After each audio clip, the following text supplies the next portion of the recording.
I was born in India, in a village, on the 1st of July, 1918. In August 1927, I reached Durban, South Africa.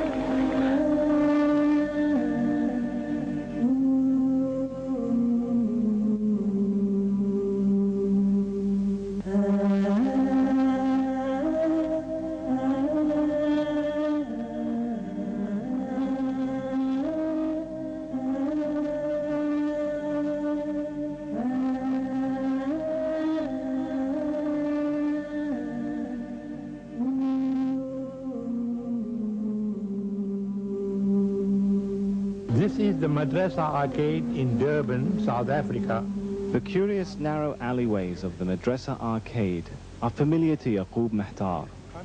Over 50 years ago, he and his young friend Ahmed would wander through the marketplace on their way to the tailor shop of Ahmed's father, Hussein Deedat. And this is the shop of Mr. Deedat Senior.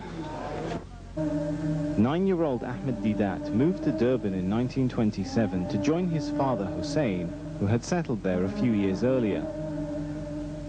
Ahmed's voyage to South Africa had been long and difficult. In fact, he almost never made it to the streets of Durban. Much of the money went to pay for the rent of their small apartment in Ismail Building, next to one of the oldest mosques in Durban. One of Ahmed's neighbors in the building, Ahmed Suleiman Beylim, would eventually become one of his lifelong supporters. This is the building, and on the right you see this apartment here. Ahmed Deedat and his family stayed, and I used to be his neighbor. Next one, which is in apartment number 2. So you are very close. So we're very close. In fact, nice people, but their family was very poor people.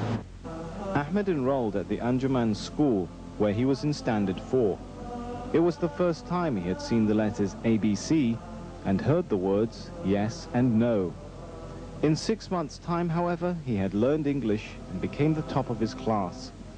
He was promoted to the next standard, where he also excelled academically. Every day he walked to school and back home because his father couldn't afford the bus fare of 2 pennies. He later moved on to Sastry College, a respectable school built by an Indian immigrant to South Africa. Ahmed showed up for the first day of his new school in his clean new uniform, ready to hit the books. But this is where Ahmed Deedat's education came to an abrupt end. He must have spent only a few hours walking these corridors because after only 3 days at college, his father pulled him out.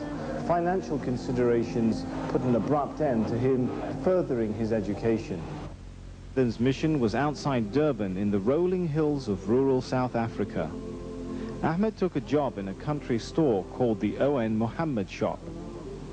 Just across the way was the enormous Adams Mission Complex, an institute where young missionaries learned how to convert others to Christianity. These missionaries, they were making life miserable for us from this college. They were getting training there as to how to deal with the Muslims.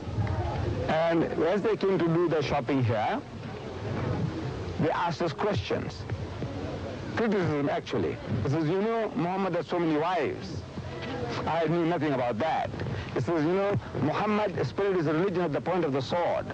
I knew nothing about that. He says, he copied his book from the Jews and the Christians. I knew nothing about that. So what was I as a Muslim to do?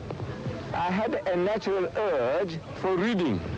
And one Sunday morning, going into my boss's warehouse, go down, I was rummaging through a pile of old newspapers, looking for some better reading material than newspapers to read.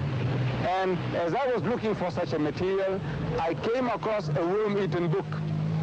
This book, we have renewed the cover, but a worm-eaten book. And when I picked it up, I started to sneeze because it was all full of mildew. And I read the title of the book. It said, Izharul Haq. Spelled out in Latin script, IZ H-A-R-U-L-H-A-K-K, Izharul Haq. Now to me that sounded Arabic, Izharul Haq. It sounds like Arabic. So I didn't know what it meant. I see here at the bottom it says the truth revealed.